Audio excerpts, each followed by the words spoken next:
नाज़रीन, अस्सलाम वालेकुम रहमतुल्लाहि व बरकातुहू।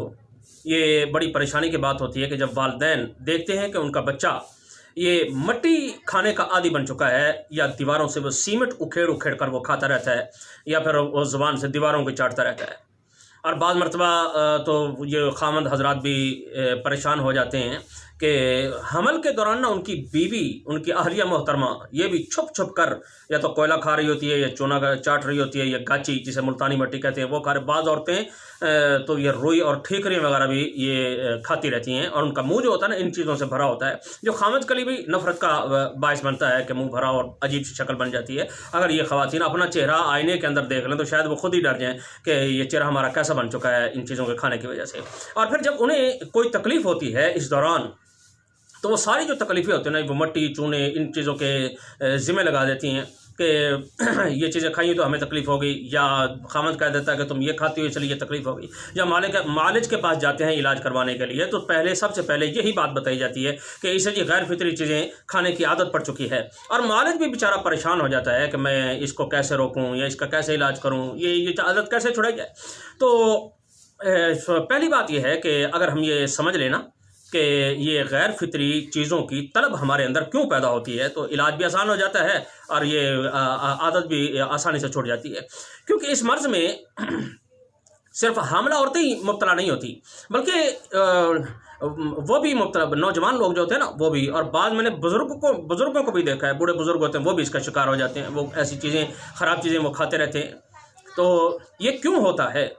कई लोगों को मैंने देखा कि लोहा चाटते रहते हैं। एक आदमी मेरे पास आया तो वो अपने मोटरसाइकिल की चाबी मुंह में डाल के चूसता रहता था, उसे आदत बनी थी। मैंने उससे पूछा क्या मसला है? कहता जी बस इसके बगैर मेरा गुजारा नहीं होता, बस ये चूसता हूँ तो मुझे सुकून मिलता है। असल बात ये होती है कि हमारे खून के अंदर ना कुदरती तौर पर ये जो कैल्शियम होता है, चूना होता है, फौलाद होता है, ये चीज़ें कुदरती तौर पर अंदर खून में मौजूद होती हैं। और जब खून में बलगमी रतूबात बढ़ जाती हैं, यानी ठंडक बढ़ जाती है, तो इन चीज़ों की ऑटोमेटिक कमी होना शुरू हो जाती है। तो तबीयत जो होती है इन चीज़ों की कमी को पूरा करने के लिए इन चीज़ों की जो तलब होती है ना उसके अंदर पैदा हो जाती है। वो इन चीज़ों को तलब करती है कि जिनके अंदर चूना हो, कैल्शियम हो, या फलाद के अज्जा वगैरह पाए जाते हों, ये चीज़ें वो तलब करती है। क्योंकि हम जो भी ग़िज़ा खाते हैं ना उनके अंदर ना किसी हद तक चूना, कैल्शियम या वगैरह फलाद वगैरह होता तो है उसके अंदर। जैसे करेला, सुहाजना, साग वगैरह खा लिया जाए तो इसके अंदर ये चीज़ें मौजूद होती हैं। खट्टी चीज़ें खा लीजिए तो उनके अंदर मौजूद होती हैं। लेकिन चूँकि बदन के अंदर ठंडक की ज़्यादती हो चुकी होती है, तो उसकी वजह से खून के अंदर ये जो खून होता है ना, जिस्म होता है, ये इन चीज़ों को जज़्ब नहीं कर पाता। ये खून इन चीज़ों को निकाल नहीं सकता, इसकी सेक्रेशन नहीं हो सकती, और ये खारिज हो जाते हैं। इसलिए उज़लात जो होते हैं ना, इन पर गैर फितरी चीज़ों की तलब पैदा कर देता है, और ये चीज़ें बंदा खाता रहता है कि ये चीज़ें खाएगा तो उसे सुकून मिलता है, अगर ना खाएगा तो ये सुकून नहीं मिलेगा उसे। क्योंकि ये चीज़ें जो गैर फितरी चीज़ें होती हैं ये लतीफ़ नहीं होती, बल्कि ये शकील होती हैं, ये सख्त चीज़ें होती हैं। ये मैदे में जाकर हज़म नहीं होती, जज़्ब नहीं होती, मैदे में जाके ये रुक जाती हैं, और सारा दिन पड़े रहने की वजह से जब असल ग़िज़ा खाई जाती है ना, यानी खाना वगैरह खाया जाता है, ये फल फ्रूट वगैरह खाए जाते हैं, तो वो भी इनकी वजह से आगे जज़्ब नहीं हो पाते, जिसके नतीजे में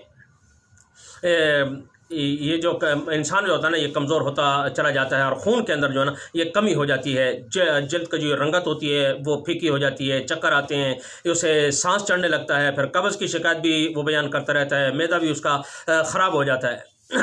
तो इसके इलाज में सबसे पहली बात यह है कि जो ठंडक पैदा करने वाली चीज़ें हैं इन चीज़ों को रोकना होगा। मसलन मैं बताता हूँ, दूध है, दूध की बनी हुई अशिया जितने भी हैं सिवाय दही के, ये सारी चीज़ें उनको बंद कर दी जाए। पानी की उसे कसरत न करने दी जाए। उसको मीठी चीज़ें सारी बंद कर दी जाएँ। ये कद्दू, टिंडा, अरबी, भिंडी वगैरह इस किस्म की जो ठंडी सब्जियाँ हैं ये उसे न खाने दी जाए। उसके मुकाबले में जो खट्टी चीज़ें होती हैं वो चीज़ें उन्हें खाने के लिए दी जाएँ। जैसे ये दही होती है, माल्टा है, आलू बुखारा, सेब वगैरह, यानी थोड़ी सी भी अगर किसी के अंदर खटास है तो वो नहीं दी जाए, और मीठी जो चीज़ होती है उसे बंद कर दिया जाए। अच्छा, ये चीज़ें पहले परहेज करानी। उसके बाद ना फिर आपको मैं एक शरबत लिखवाता हूँ, ये शरबत आप लिख लें तो इंशाअल्लाह ताला शरबत के पीने से खून की कमी भी पूरी होती है, और ये जो आदत बन जाती है इन चीज़ों के खाने की, ये आदत भी उसे छूट जाती है। नुस्खा लिख लें कि उनाब है, हरड़, आंवला, बहेड़ा, ये रेमंद खताई, लौंग, दारचीनी, फिलफिल दराज, یہ ساری آپ نے 20-20 گرام لینی ہے. اور یہ پتری فولاد ہے، ست لیموں اور پھٹکڑی سفید، اسے بریانی کرنا ویسے رکھنا ہے. یہ آپ نے 10-10 گرام لینی ہے. اب ان کا طریقہ کار یہ ہے کہ یہ جو آخری 3 چیزیں میں نے بیان کی ہے نا کہ پتری فولاد ہے، ست لیموں اور پھٹکڑی، ان کے علاوہ باقی تمام چیزوں کو درڑ پھڑ کر کے، دردرا کر کے، یعنی نیم کوب جسے کہتے ہیں آدھا کوٹا ہوا، یہ یعنی اتنا کوٹیں کہ ایک ایک چیز کے نا 2-2, 3-3, 4-4 جز بن جائیں. تو ان کو آپ نے 1.5 کلو پانی کے اندر اس کو بھگو دینا ہے، اور صبح کے وقت بھگو دیں یا رات کے وقت بھگو دیں. تو صبح جا کے نا آپ نے اسے آگ کے اوپر چڑھانا ہے، اسے پکانا ہے. جب پانی رہ جائے نا صرف آدھا کلو، تو اس وقت آپ نے اسے اتار کے نیچے رکھ لینا ہے اور اسے ٹھنڈا ہونے دینا ہے.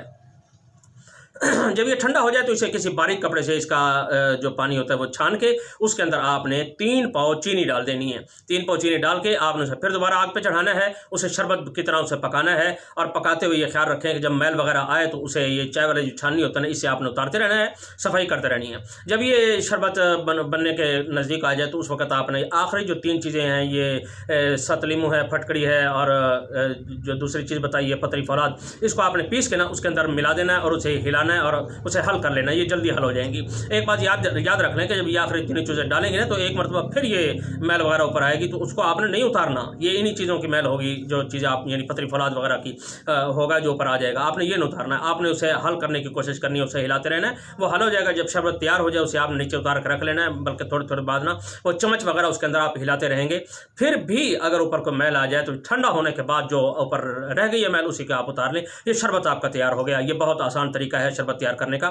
تو اب ایسا کرنا ہے کہ جو چھوٹے بچے ہوتے ہیں نا ان کو آپ نے صرف یہ چائے والا جو ہے نا 1-1 چمچ صبح دوپہر شام پلانا ہے. اگر کوئی بڑا آدمی ہے اسے 2-2 چمچ بھی دیے جا سکتے ہیں، 3-3 چمچ بھی دیے جا سکتے ہیں. چھوٹا بچہ جیسے بڑا ہوتا ہے 5 سال سے بڑا ہے تو اسے 1 چمچ، 1.5 چمچ، 2 چمچ بھی دیا جا سکتا ہے.